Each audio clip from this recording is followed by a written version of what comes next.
My name is Tiana Maxim. I am a black trans showgirl based out of Connecticut, but I do live in upstate New York. I am the mother of the Maxim family, which is a drag family in Connecticut. And I started drag almost 14 years ago. My name is Vincent, but when I am on stage, I go by Victoria Wintour.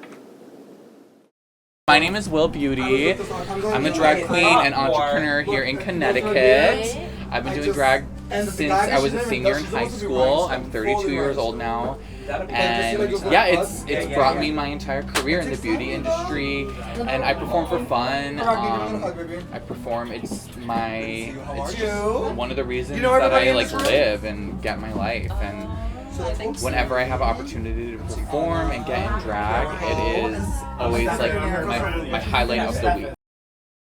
Hi, my name is Chai. I am in the middle of my eyeliner, so excuse that, but I am a drag artist, specifically a drag queen, assigned female at birth. I started doing drag in Phoenix, but I now am here in Hartford, Connecticut, performing across the state.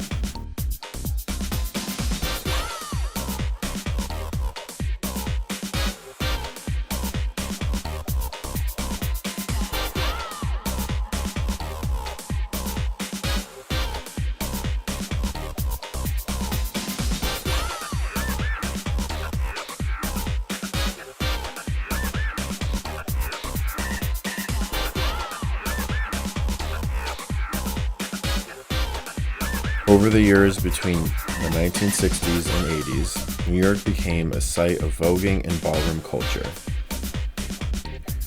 Groups of mostly black and brown members from the LGBTQ+ community would compete at a ball as a house and win trophies and a reputation for their house. Through dance and fashion, voguers and drag queens told us a story with their exaggerated hand gestures, their walks, and their presence. With time, the ballroom community has evolved, now adding elements like catwalk, duckwalk, spins, and death drops. More categories than the ones you can walk have also evolved with the time, like femme queen, runway, butch queen, drag queen, realness, face, sex siren, amongst many more. And everything that started as an underground scene full of expression and freedom has now become more mainstream than ever before.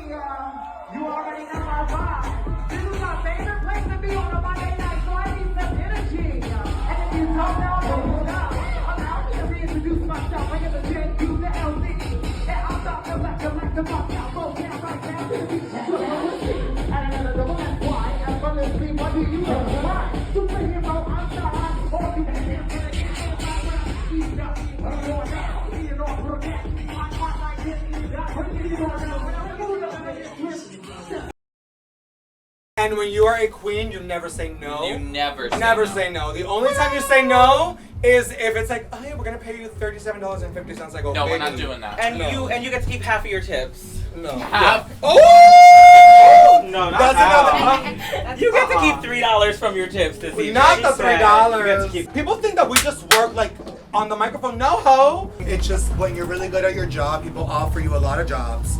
And when you're in this industry, for real, seriously speaking, if you really want this to be your full-time career, you don't say no. You really don't say no often, unless they, which I've never done, unless you are stealing someone else's show, which I would never do. So example, Tiana has been hosting how long Skin now? It's about 3 years. So 3 years. So if the owner contacted me and said, hey, can you host Skin? We don't want Tiana anymore. I'd be like, you need to talk to Tiana. we would have to have a conversation because I would never tell you no, though. You know me, I'm not hating that. Well, no, but that's not the point. The thing is, sometimes, owners put us in really awkward positions. They do. And not only awkward positions, we have to handle it. And as a drag queen, we only get paid sometimes $50, $75, $100. We only make really good money at casinos or pride events or universities. So book me, university, whoever's watching this.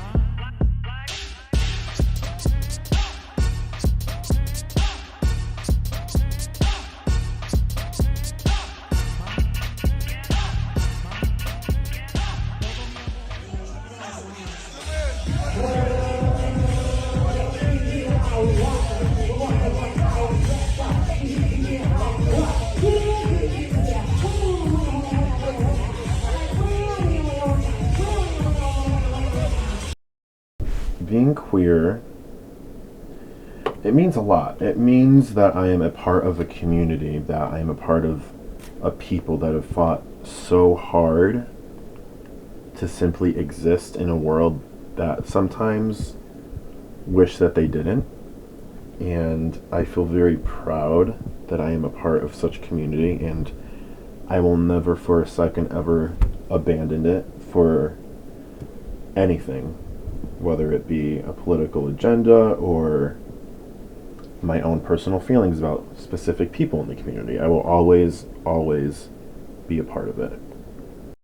I mean, I found such an amazing community of people who appreciate my weird art and my art that does not necessarily fit the mold. And I mean, Connecticut is an amazing place to do drag. If it wasn't for doing drag, I would never have started transitioning. I would have never known it was tangible. I would have never known it was something that I could do. So doing drag made this possible. So I owe it everything. It's tough to still be here as a trans woman because it is a very cis dominated community. But the fact that they can't get rid of me says a lot. And everything that started as an underground scene full of expression and freedom has now become more mainstream than ever before, with drag culture becoming more accepted and loved. Ballroom and drag shows were created to offer a sense of identity, expression, dignity, and acceptance.